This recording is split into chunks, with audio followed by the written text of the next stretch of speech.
Question number 9 में कह रहा है when mud flies off the tyre of moving bicycle in what direction does it fly. Simple सी बात है, जब मड टायर के बाइक के टायर के साथ चिपक जाएगा तो एक खास वेलोसिटी, अगर तो वो स्लो घूम रहा है तो फिर मड तो टायर के साथ चिपका ही रहेगा। लेकिन जैसे ही हम टायर को थोड़ा तेज़ी से घुमाते हैं, यानी साइकिल की स्पीड को थोड़ा तेज़ करते हैं, तो जो मड है ये टेंजेंट के अलॉन्ग, बैकवर्ड टेंजेंट के अलॉन्ग जाना शुरू कर देता है। ऐसा टेंजेंट के अलॉन्ग ये क्यों जा रहा है? सिंपल सी बात है। सबसे पहली बात तो ये कि ये याद रखें कि इसको सेंट्रीपिटल फोर्स प्रोवाइड हो रही है, कहीं ना कहीं से तो प्रोवाइड हो रही है। वो कौन प्रोवाइड कर रहा है? मड और टायर के दरमियान जो फोर्स है, जिसे हम एडहेसिव फोर्स कहते हैं, ये इसको सेंट्रीपिटल फोर्स प्रोवाइड कर रही है। और ये एडहेसिव फोर्स का मैंने जिक्र किया।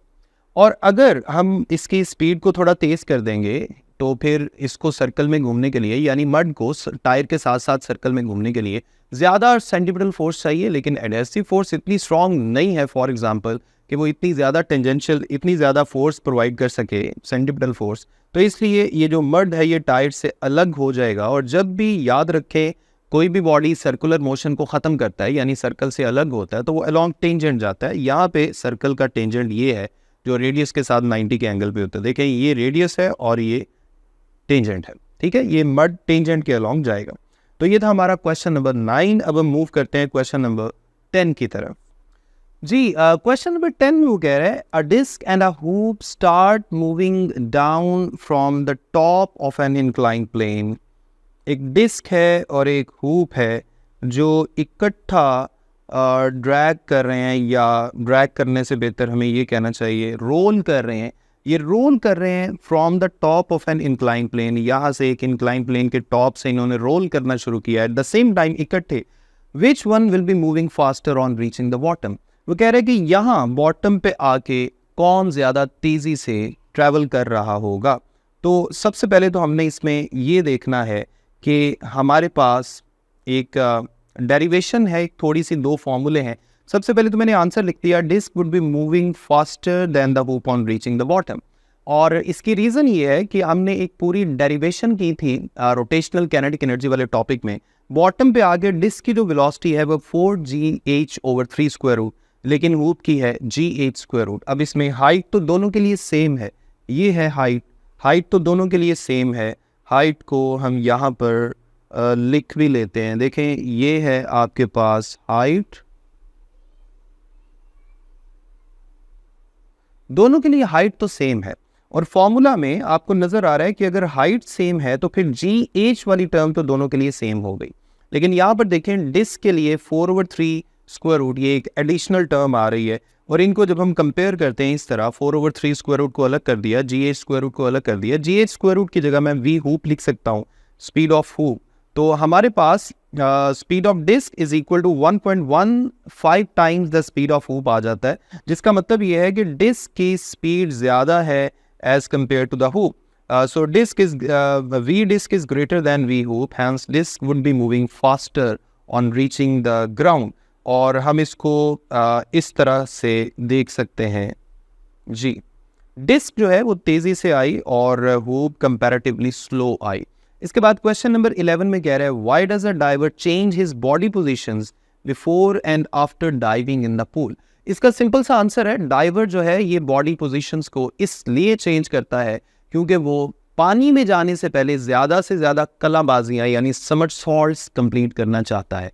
आपने ओलंपिक्स वगैरह में ये सिचुएशंस देखी होंगी, जैसे यहाँ पर आपको नज़र आ रहा है। They push off, they have to give themselves enough height, enough distance from the board, and enough angular momentum to complete the dive.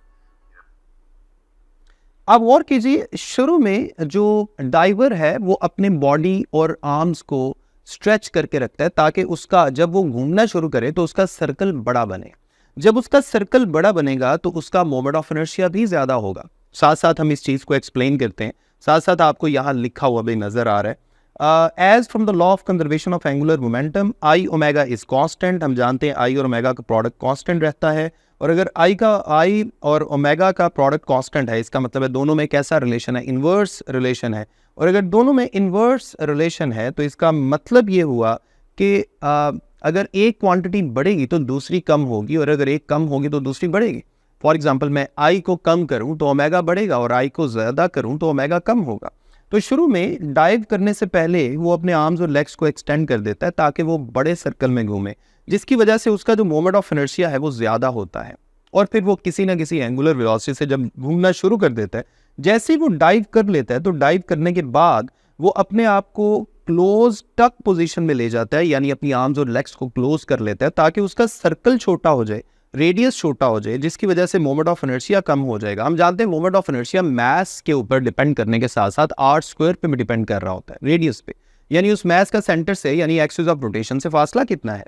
तो अगर आप मोमेंट ऑफ इनर्शिया को कम करेंगे तो law of conservation of angular momentum के मुताबिक omega increase कर जाएगा, जिसकी वजह से वो ज़्यादा कलाबाजियाँ या ज़्यादा समरसॉल्ट्स कंप्लीट करते हुए पानी में जाके डाइव करेगा या पानी के अंदर जाएगा।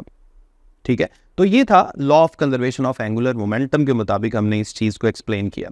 क्वेश्चन नंबर 12 में देखें, वो कह रहे हैं a student holds 2 dumbbells with out stretched arms while sitting on the turn table. एक स्टूडेंट 2 डंबल्स को होल्ड करके रखता है अपने आर्म्स और लेग्स को स्ट्रेच करके, और लेग्स को नहीं, जस्ट आर्म्स को स्ट्रेच करके रखता है, 2 डंबल्स उसने होल्ड किए हुए हैं। एक टर्न टेबल के ऊपर वो बैठा हुआ है। He is given an initial push until he is rotating at certain angular velocity. उसको शुरू में एक पुश दे दिया जाता है, यानी थोड़ा सा उसको घुमा दिया जाता है ताकि उसकी कोई ना कोई एंगुलर वेलोसिटी आ जाए। The student then pulls the dumbbells towards his chest, what will be the effect on rate of rotation. वो कह रहा है कि एंगुलर वेलोसिटी में क्या फर्क पड़ेगा। बड़ा सिंपल सा इसका आंसर है। यहाँ देखिएगा सेम यही जो डेमोन्स्ट्रेशन है ये यहाँ पर एक पर्सन कर रहा है, देखिएगा। Nice large radius, and I'll set myself in a slow spin. I'm spinning around at a constant speed, and then I draw the hindermost close to my body, and I spin around. देखिए, जैसे ही उसने ज़्यादा अपने आप को close किया, अपने arms और लेग्स, अपने आर्म्स को क्लोज किया, तो उसका जो सर्कल है उसका रेडियस छोटा हो गया, जिसकी वजह से मोमेंट ऑफ इनर्शिया कम हुआ और एंगुलर वेलोसिटी बढ़ गई, जिसकी वजह से उसने तेज़ी से, कंपैरेटिवली तेज़ी से घूमना शुरू कर दिया। तो सेम यही चीज़ है जो हम यहाँ पर एक्सप्लेन कर रहे हैं, जो हमने पीछे भी एक्सप्लेन की डाइवर वाली एग्जांपल में। ये बिल्कुल सेम वही है, law of conservation of momentum के मुताबिक इसकी एक्सप्लेनेशन।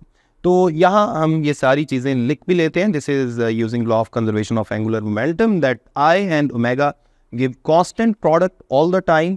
ये हमेशा सेम प्रोडक्ट देते हैं। Initially when student hold dumbbells without stretched arms, then moment of inertia is larger, but finally when he pulls dumbbells towards his chest, the moment of inertia is decreased. So according to law of conservation of angular momentum, the angular velocity should increase, hence rate of rotation would be increased. Rate of rotation का मतलब यही है कि उसने हमसे angular velocity के बारे में पूछा है। इसके बाद 13 और लास्ट शॉर्ट क्वेश्चन है, जिसमें वो कह रहा है explain how many minimum number of geostationary satellites are required for global coverage of TV transmission. हम जानते हैं जो स्टेशनरी सैटेलाइट्स जो हैं ये अपने एक ही इनका ऑर्बिट होता है, ये अर्थ के इक्वेटर के सामने लॉन्च किए जाते हैं, और ये अर्थ की रोटेशन के साथ साथ स्पिन कर ऑर्बिट कर रहे होते हैं अर्थ को। अगर मैं आपको यहाँ पे एक्सप्लेन कर सकूँ तो अगर अर्थ इस तरह से रोटेट कर रही है, अर्थ के रोटेशन का एक्सिस अगर ये है, तो ये अर्थ के साथ साथ अर्थ की स्पिन मोशन को फॉलो करते हुए बिल्कुल इस तरह से सेम डायरेक्शन में ट्रैवल करेंगे।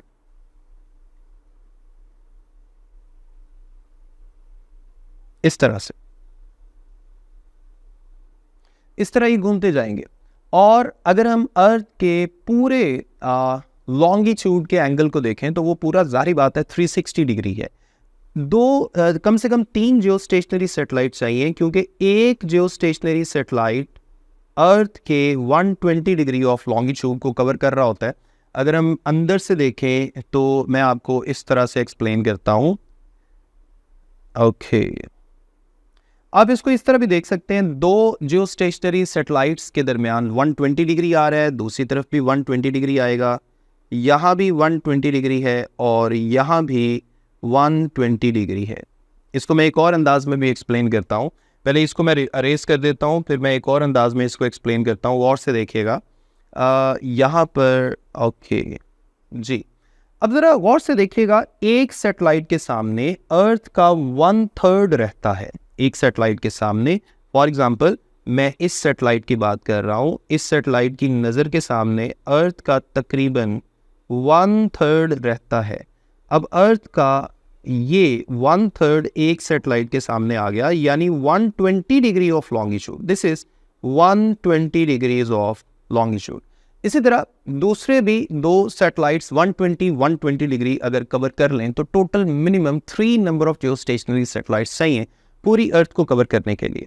तो ये हमारा आंसर हो गया। ये सारी चीज़ें यहाँ पर लिखी भी जा चुकी हैं। जी, ये था हमारा आज का लेक्चर। उम्मीद है आपको इन सारे शॉर्ट क्वेश्चंस की बहुत अच्छी समझ आ गई है। अगले लेक्चर तक अपना ख्याल रखें, मुझे अपनी दुआ में याद रखें।